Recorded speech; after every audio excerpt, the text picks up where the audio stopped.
إن الحمد لله نحمده ونستعينه ونستغفره ونؤمن به ونتوكل عليه ونعوذ بالله من شرور أنفسنا ومن سيئات أعمالنا من يهده الله فلا مضل له ومن يضلله فلا هادي له وأشهد أن لا إله إلا الله وأشهد أن محمدا عبده ورسوله أما بعد فأعوذ بالله السميع العليم من الشيطان الرجيم بسم الله الرحمن الرحيم يا أيها الذين آمنوا كتب عليكم الصيام كما كتب على الذين من قبلكم لعلكم تتقون۔ یہ قرآن پاک کی ایک آیت تلاوت کی گئی ہے۔ اللہ رب العزت نے ارشاد فرمایا، اے ایمان والو، تم پر روزے فرض کیے گئے ہیں جیسے کہ تم سے پہلے کی امتوں پر روزے فرض کیے گئے تاکہ تم تقوی والے بن جاؤ۔ خواتین و حضرات، یہاں پر قرآن پاک کی اس آیت میں تین باتیں ہیں جو بڑی اہم ہیں۔ پہلی بات، یا ایھا الذین آمنو، اے ایمان والو۔ تو یہاں پر جو گفتگو کی جا رہی ہے وہ ایمان والوں سے مخاطب ہو کر بات کہی جا رہی ہے کہ اے ایمان والو، تم یہ بات سنو۔ اس سے یہ بات پتہ چلی کہ ایمان کے ساتھ جب ایمان ہوگا اس کے بعد ساری عبادتیں قابل قبول ہیں، اور اگر ایمان نہیں ہے، ایمان کے بغیر کوئی شخص ہے تو پھر اس کی کوئی عبادت قابل قبول نہیں ہے۔ یہ ایمان کیا ہے؟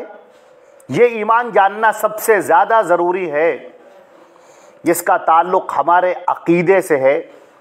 قرآن پاک میں اللہ رب العزت نے ارشاد فرمایا، فَلَا نُقِيمُ لَهُمْ يَوْمَ الْقِيَامَةِ وَزْنًا۔ کل قیامت کے دن کچھ لوگ ایسے بھی ہوں گے، ایسی قومیں ہوں گی جن کے نامہ اعمال کو ہم تولیں گے ہی نہیں، میزان پر ان کو رکھا ہی نہیں جائے گا۔ آپ سب لوگ اس بات سے اچھی طرح سے واقف ہیں کہ کل قیامت کا جب دن ہوگا تو اللہ رب العزت تمام انس اور جن سب کو اکٹھا کرے گا، اور آدم علیہ السلام سے لے کر اور قیامت تک جتنے انسان اس دنیا میں بھیجے گئے اور جتنے جنات اس دنیا میں بھیجے گئے، ان سب کو اکٹھا کیا جائے گا، جسے حشر کہتے ہیں، اکٹھا کیا جانا۔ اور وہ میدان محشر ہوگا جہاں پر سب کو اکٹھا کیا جائے گا۔ اور حدیث شریف میں اللہ کے پیارے رسول حضرت محمد مصطفیٰ صلی اللہ علیہ وسلم نے ارشاد فرمایا کہ ایک میزان لائی جائے گی اور میزان نصب کر دی جائے گی، رکھ دی جائے گی۔ جب یہ میزان رکھی جائے گی، اب ہر آدمی کے نامہ اعمال کو تولا جائے گا، کون نیکیوں والا ہے، کون بدی والا ہے، کون ہے جس کا نامہ اعمال کا پلڑا بھاری ہے، اور کون ہے جس کے نامہ اعمال میں کچھ ہے ہی نہیں۔ فَمَنْ يَعْمَلْ مِثْقَالَ ذَرَّةٍ خَيْرًا يَرَهُ وَمَنْ يَعْمَلْ مِثْقَالَ ذَرَّةٍ شَرًّا يَرَهُ۔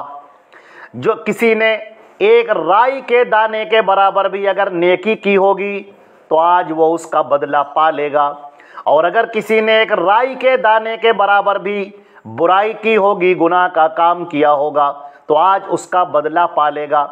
اب اللہ رب العزت نے ارشاد فرمایا، فَلَا نُقِيمُ لَهُمْ يَوْمَ الْقِيَامَةِ وَزْنًا۔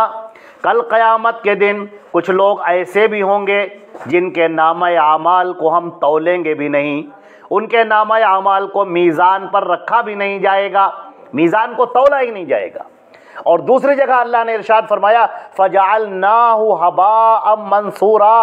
کچھ ایسے لوگ ہوں گے جن کے نامہ اعمال کو ہم ہواؤں میں بکھیر دیں گے۔ نامہ اعمال پر نہیں رکھا گیا بلکہ اسے لے کر ہواؤں میں اڑا دیا گیا، ہواؤں میں بکھیر دیا گیا۔ یہ کون لوگ ہوں گے؟ یہ وہ لوگ ہوں گے جن کا ایمان درست نہیں ہوگا۔ ایمان کے درست ہونے کا کیا مطلب؟ اللہ پر عقیدہ درست ہو، اس کے رسول پر عقیدہ درست ہو، اللہ نے جو باتیں بتائی ہیں ان کے اوپر ایمان لے کر آیا جائے، اور اللہ کے نبی نے جن باتوں کو کرنے کا حکم دیا ہے، جن باتوں سے روکا ہے، ان کی فرما برداری کی جائے۔ اب آپ دیکھیں، کفار مکہ تھے جو اللہ کو مانتے تھے، اللہ رب العزت پر ایمان رکھتے تھے۔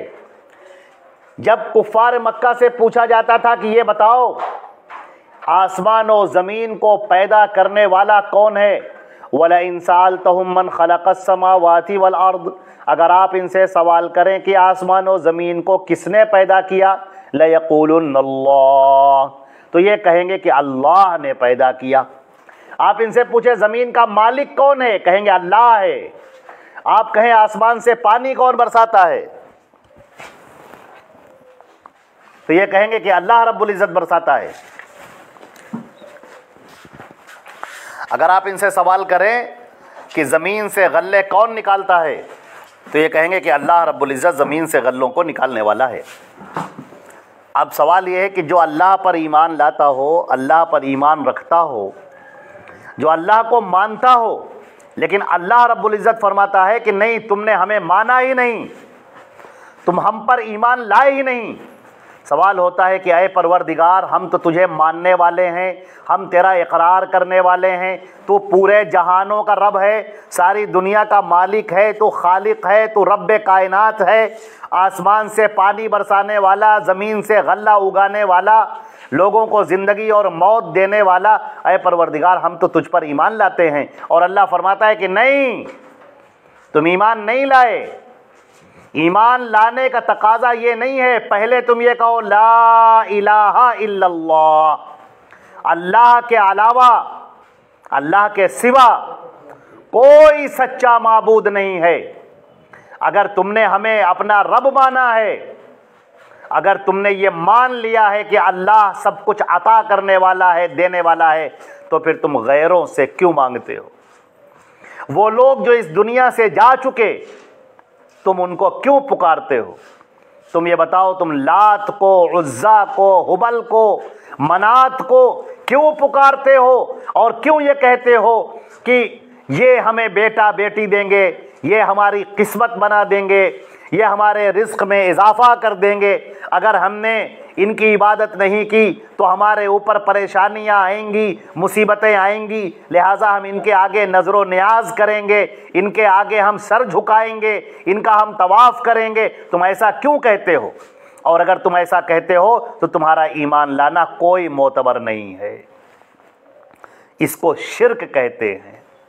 اللہ سے بھی مانگ رہا ہے اور غیر اللہ سے بھی مانگ رہا ہے، اللہ کے آگے بھی سجدہ کر رہا ہے، غیر اللہ کے آگے بھی سجدہ کر رہا ہے، اللہ کے لیے طواف کر رہا ہے، خانہ کعبہ کا طواف کر رہا ہے، اور ادھر قبروں کا بھی طواف کر رہا ہے، پیڑوں کا بھی طواف کر رہا ہے۔ اللہ رب العزت کو یہ شرک پسندیدہ نہیں۔ تم ایمان نہیں لائے، تمہارا ایمان لانا معتبر ہی نہیں ہے۔ تمہارا ایمان لانا معتبر اس وقت ہوگا جب تم اللہ کو خالص اللہ مانو گے، الہ مانو گے، سچا معبود مانو گے، اللہ کے علاوہ کوئی عبادت کے لائق نہیں ہے۔ جب تم یہ مان لو گے تب تمہارا ایمان معتبر ہوگا، ورنہ تمہارا ایمان معتبر نہیں ہوگا۔ صرف اتنا کہہ دینا کہ ہم اللہ پر ایمان لائے، تمہارا یہ ایمان معتبر نہیں ہوگا۔ وَمَا يُؤْمِنُ أَكْثَرُهُمْ بِاللَّهِ إِلَّا وَهُمْ مُشْرِكُونَ۔ نہ معلوم کتنے ایسے لوگ ہیں جو اللہ کا اقرار کرتے ہیں لیکن اس کے باوجود اللہ فرماتا ہے کہ وہ مشرک ہیں، اس لیے کہ انہوں نے اپنے دل میں نہ معلوم کتنے معبود بیٹھا رکھے ہیں۔ سجدہ اللہ کے سامنے بھی، سجدہ غیر اللہ کے لیے بھی۔ جب تمہارے اوپر پریشانی آتی ہے، مصیبت آتی ہے، دقتیں آتی ہیں، تم مسائل میں گھر جاتے ہو، تو کیا تم کو معلوم نہیں ہے کہ یہ مصائب ہم نے بھیجے ہیں، یہ مسائل ہم نے پیدا کیے ہیں، یہ ہم نے اس لیے کیا ہے تاکہ ہم دیکھیں کہ تم ہماری طرف آتے ہو یا غیروں کی طرف جاتے ہو؟ اور اگر تم نے ہمارا اقرار کرتے ہوئے بھی غیر اللہ کی طرف تم چلے گئے اور ادھر تم نے سجدے کیے، نظر و نیاز کیے، ادھر تم نے طواف کیا، ادھر تم نے ان کے بتوں کے نام پر بہت کچھ نکالا اور صدقہ اور خیرات کیا، تو سن لو ہم ایسی عبادتوں کو قبول نہیں کیا کرتے۔ ہمارے نبی حضرت محمد مصطفیٰ صلی اللہ علیہ وسلم فرماتے ہیں کہ اللہ طیب ہے ولا یقبل الا طیبا، وہ خالص چیزوں کو قبول کرتا ہے۔ اللہ کے نبی صلی اللہ علیہ وسلم فرماتے ہیں من عمل عملا اشرک فیہ معی غیری ترکتہ وشرکہ، اگر کسی نے کوئی عمل کیا اور میرے ساتھ دوسرے کو شریک کر لیا تو میں اس عمل کو چھوڑ دیتا ہوں، اس کو پھینک دیتا ہوں، میں اسے قبول نہیں کرتا۔ تو معلوم یہ ہوا کہ نماز سے پہلے، روزے سے پہلے، زکوٰۃ سے پہلے، حج سے پہلے، عمرہ سے پہلے، تلاوت سے پہلے، تسبیح پڑھنے سے پہلے ایمان کا درست ہونا ضروری ہے۔ اگر ایمان نہیں ہے تو پھر یہ نماز بھی قابل قبول نہیں، یہ روزہ بھی قابل قبول نہیں، یہ حج بھی قابل قبول نہیں، یہ طواف اور عمرہ بھی قابل قبول نہیں۔ صرف اتنا کہہ دینا کہ ہم اللہ پر ایمان لائے یہ کافی نہیں ہے۔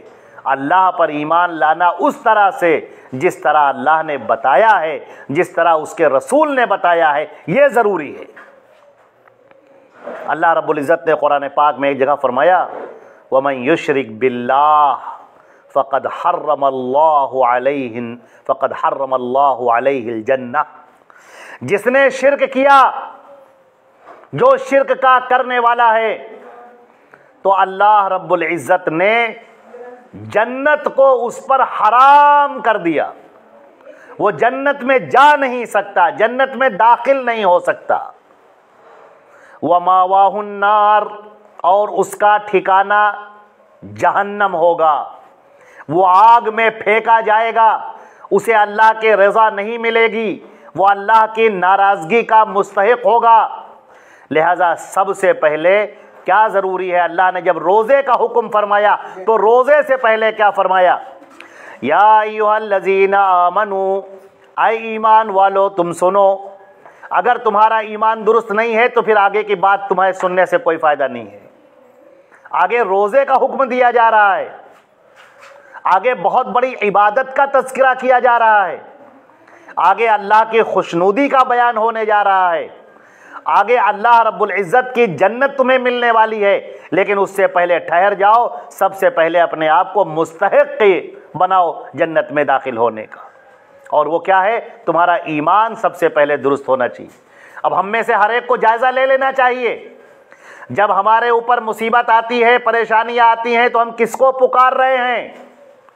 اگر ہم نے کسی ایسے کو پکارا جو اس دنیا سے جا چکا، چاہے وہ حضرت موسیٰ علیہ السلام ہو جیسے یہودی پکارتے تھے، چاہے وہ حضرت عزیر علیہ السلام ہو جیسے یہودیوں کا ایک طبقہ انہیں پکارتا تھا، چاہے وہ حضرت عیسیٰ علیہ السلام ہو جیسے عیسائی ان کو پکارتے ہیں، یا ہمارے نبی حضرت محمد مصطفیٰ صلی اللہ علیہ وسلم ہو، اگر کوئی ان کو پکارتا ہے، یا اور دیگر کسی کو بھی جو اس دنیا میں آیا اور اس دنیا میں اپنی مدت پوری کر کے چلا گیا، اب اگر کوئی اس کو آواز دے رہا ہے، اس کو اپنی پریشانیوں میں بلا رہا ہے، اس سے صدا دے رہا ہے، ندا دے رہا ہے، اس سے کہہ رہا ہے کہ میری پریشانیوں کو دور کر دو، میری دقتوں کو دور کر دو، اسے مشکل کشا مان رہا ہے، اسے یہ مان رہا ہے کہ میری بگڑی بنانے والے ہیں، یہ میری پریشانیاں اور مصیبتیں دور کرنے والے ہیں، تو آپ سمجھ لیں کہ آپ ایمان سے خارج ہو گئے، آپ ایمان میں داخل ہی نہیں ہیں۔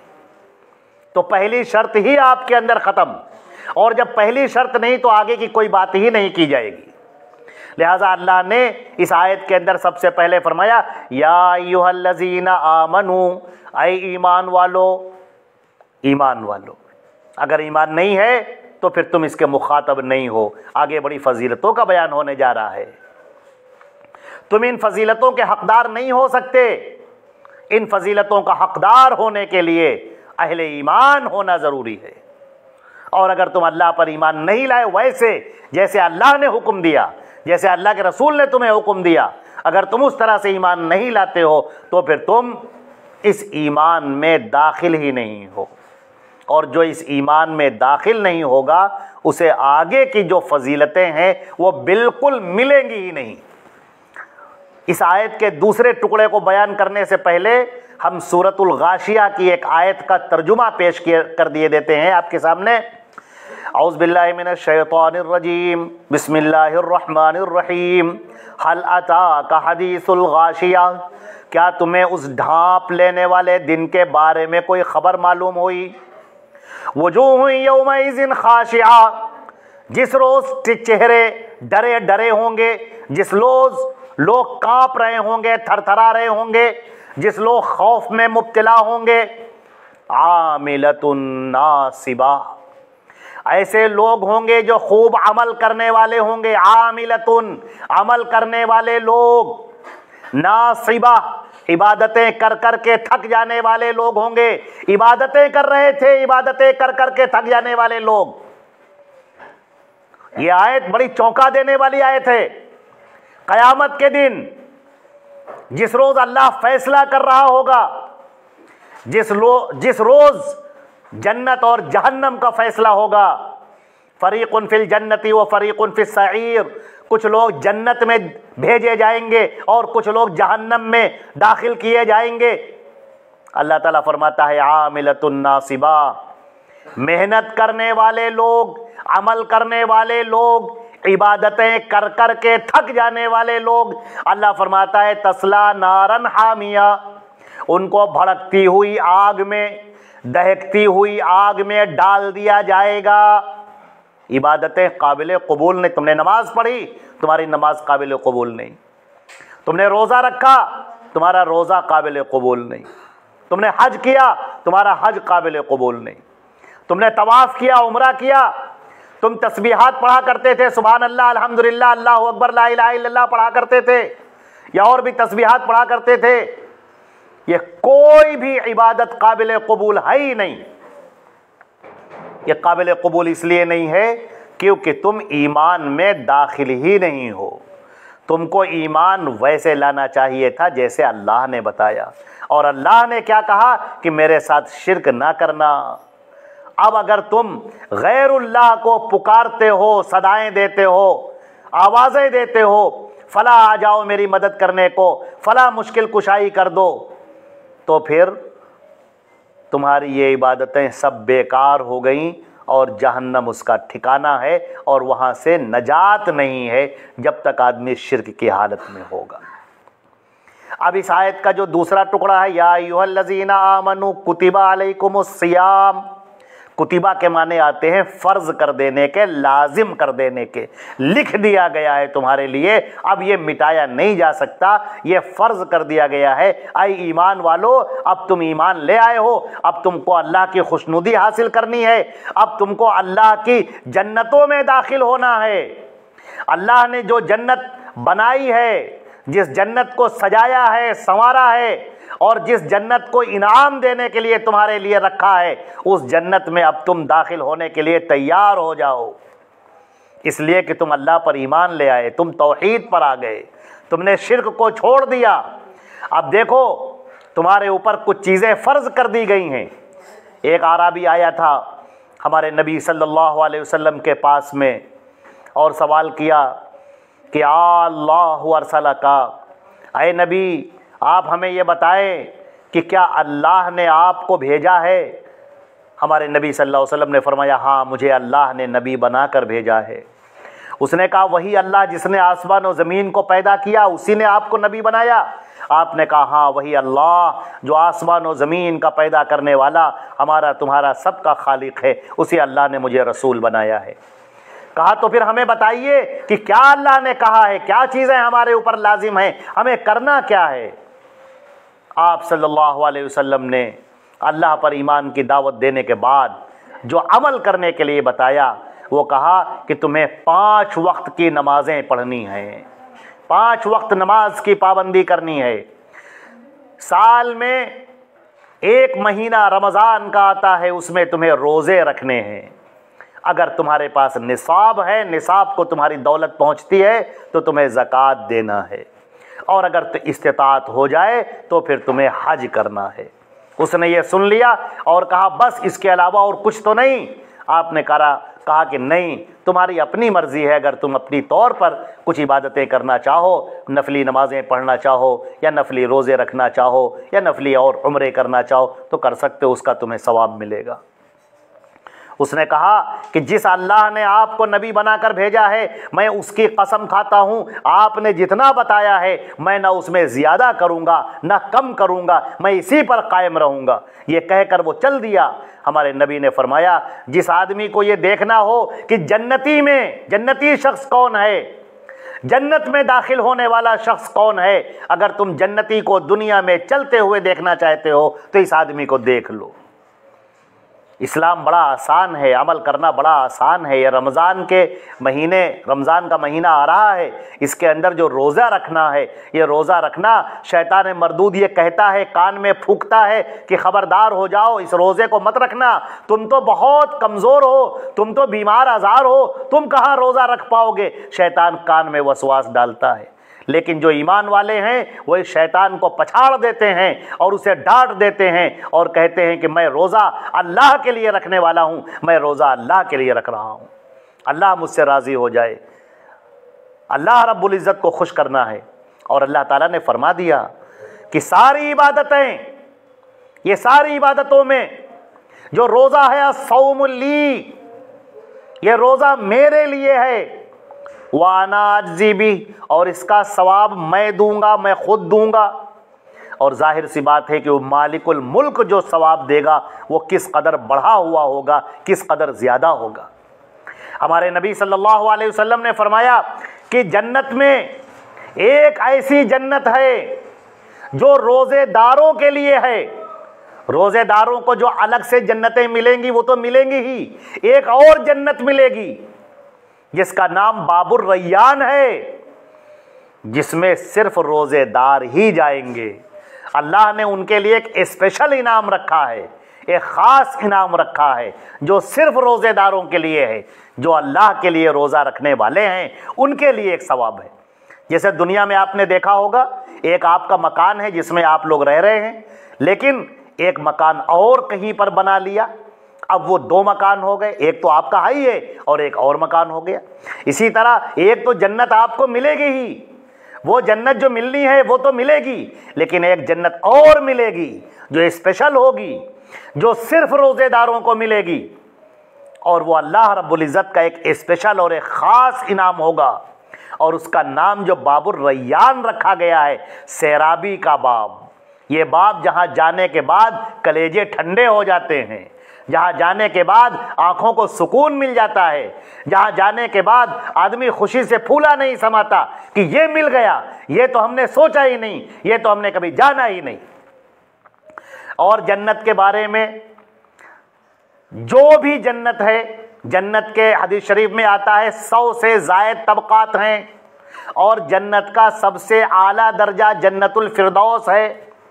جنت الفردوس کی جو چھت ہے وہ رحمان کا عرش ہے۔